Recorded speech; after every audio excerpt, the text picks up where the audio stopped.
This is the weekly sales meeting for July 19th, 2026. My name is Chris Fleming. You can reach me at chris@cdmediaconsulting.com or go to our website at cdmediaconsulting.com. Today's topic, meet the customer where they are. The small town of Grants Pass, Oregon is built on timber, river tourism, and routine. Here, two brothers, Dane and Travis Boersma, are trying to imagine a future that doesn't look like the past. It's the early 1990s. Their family's third-generation dairy business is wobbling. Policy shifts have tightened the screws. The margins are razor thin. Dane and Travis can read a balance sheet as well as a sky full of rain. They have two choices. They can keep wrestling the same problem, or they can start over. They choose the second path. It is how Dutch Brothers Coffee was born. They buy an espresso machine, a push cart, and set up near the railroad tracks downtown.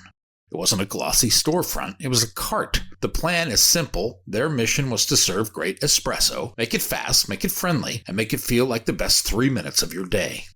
That little cart opened in 1992. It is the seed. The brothers pour shots, learn names, play music, and keep the energy up.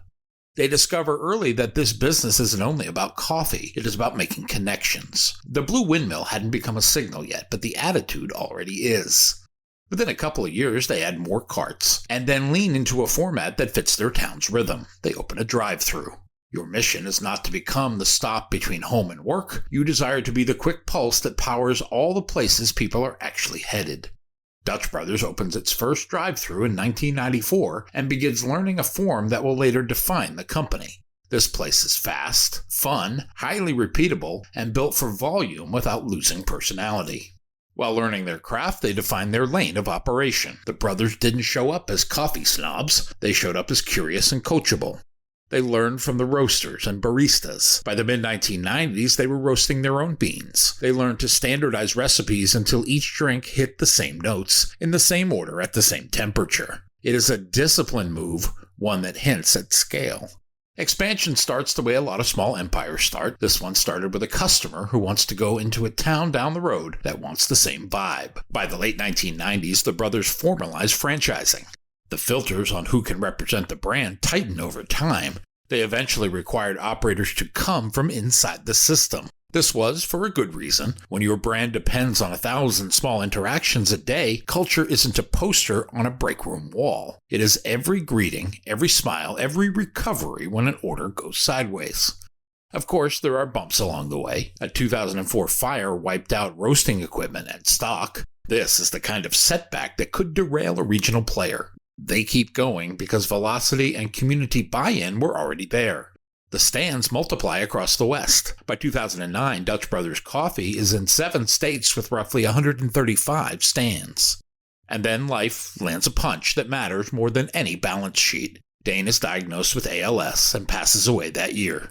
The business loses a co-founder. Travis loses his brother. The company chooses to turn grief into action. In 2007, while Dane is battling ALS, Dutch Brothers launched Drink One for Dane. It was a day when every stand pushes awareness and dollars at the disease that took one of its own.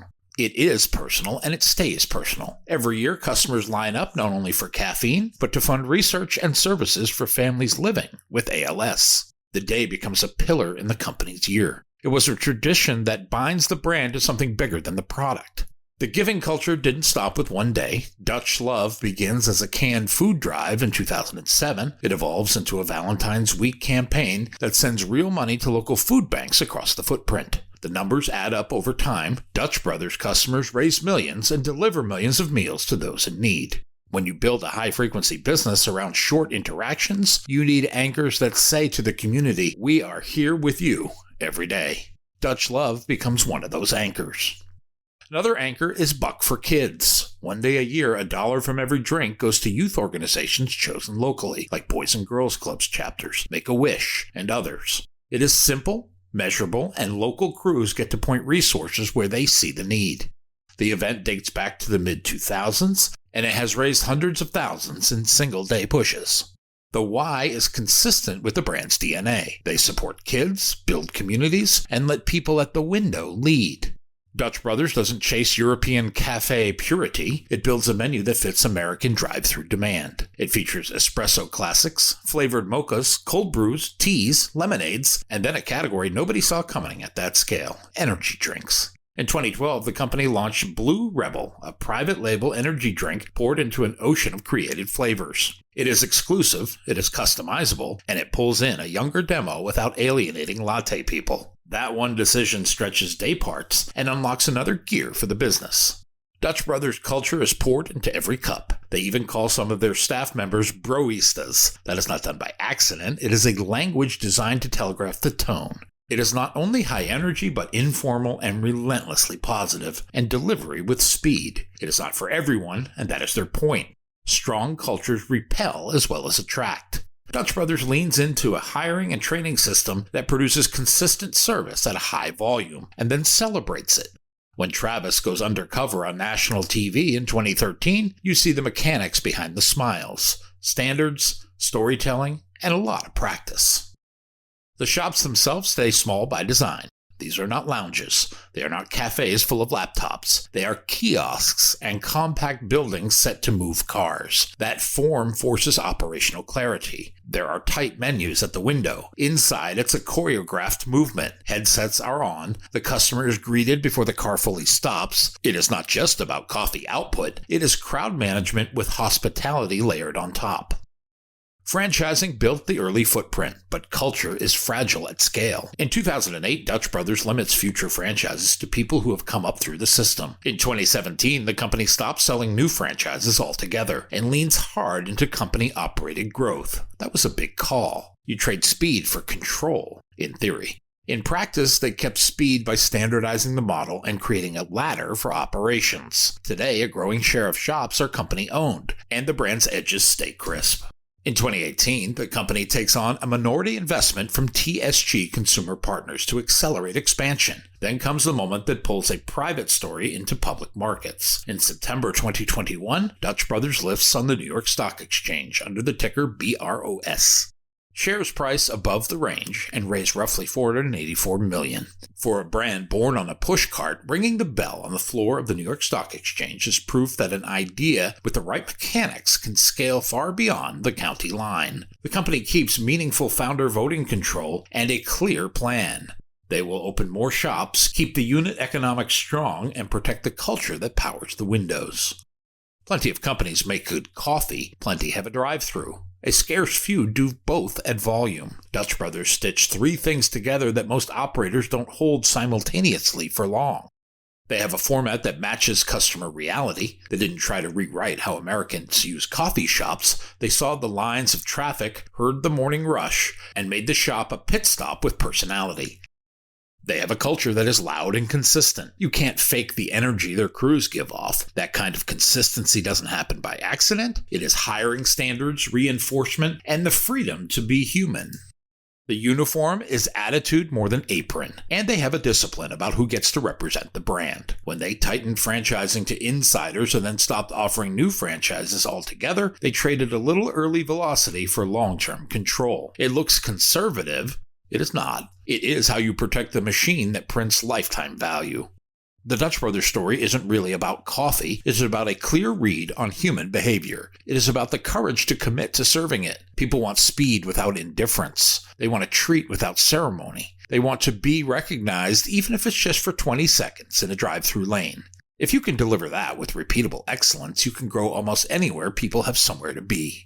There is also a harder, quieter lesson. That is to answer loss with purpose. A lot of brands talk about community. Dutch Brothers built rituals that matter to people who will never read an investor presentation. Any company can throw money at an issue. A brand with purpose gives meaning to any issue. Drink One for Dane gave tens of thousands of customers a way to turn a latte into a small act that remembers a person. You don't measure that kind of loyalty in same-store comps alone. Going public doesn't make your coffee better. It does put a spotlight on your unit economics. The bet Dutch Brothers made is that its small box, menu variety, and speed can deliver strong cash-on-cash returns market after market, even as labor tightens and costs move. There is evidence it can, so long as the brand protects training and site selection. If they start chasing bigger boxes or diluting the service cadence to go sit down somewhere, they will be running someone else's race. They will lose their own. The post-IPO years have shown the company sticking to its lane. More shops, deeper markets, and guardrails around culture. The story of Dutch Brothers Coffee is the story of a small decision made well and repeated thousands of times. Read the car, learn the name, nail the drink, make it faster than expected. Say thanks like you mean it. That is not glamorous, it is better. And it's how a push cart turned into a national brand without losing the spark that started it. What can professional sellers do with that kind of information? Pick a lane, codify it, and scale it. Dutch Brothers chose Drive-Thru, fast, friendly, and consistent. Then they etched it into muscle memory. Do the same. Define who you are for, where you win, and how you show up on one page. Standardize the moments that matter. Look at discovery, flow, offer structure, objection handling, and your follow-up cadence. No ad-libbing on the basics. Use a simple cadence and practice it until it is boring. Boring is repeatable. Repeatable scales. Track one core metric. Track time from first contact to clear next step, then shrink it. Design the experience, not just the product. A cart worked because 3 minutes felt like a show. Names were remembered, the energy was up, and there was always quick recovery when things went sideways. Map your touch points. When is the first outreach, the first call, the proposal, the close, and the follow-up? Decide what must happen every time. Hire for service energy. You can teach product, but you can't teach speed. Build a recovery playbook. What happens if something goes wrong? Fix it fast. Own it. Then leave the buyer better off. Measure response time to inbound and recovery time after misses. Reward speed and ownership. Innovate inside your lane to unlock new demand. Dutch Brothers added Blue Rebel and flavor creativity without breaking the box. Do the same with offer variants that fit your delivery engine. What do you do really well? What other products fit that kind of system? Let the front line shape the menu. The best ideas live at the window. End where the story began. Two brothers, a cart, and a decision to pick a lane, design the experience, and innovate inside of it. That is the blueprint. Choose your format and codify it so it scales. Engineer every touch point so buyers feel seen and move to act. Refresh demand with smart variants that fit your engine. Purpose is the current that carries it all forward. Dutch Brothers turned a push cart into a public company by repeating small, right moves. Do the same. Shrink the time to the next step. Own your recovery. Ship value fast, and then do it all over again tomorrow. My new book, Culture Beats Strategy, 40 Marketplace Lessons for Sellers, is now available on Amazon.com. If you like what you have heard here today, please consider ordering a copy or two. You can always send one to a friend. Go to cdmediaconsulting.com right now and follow the instructions to order.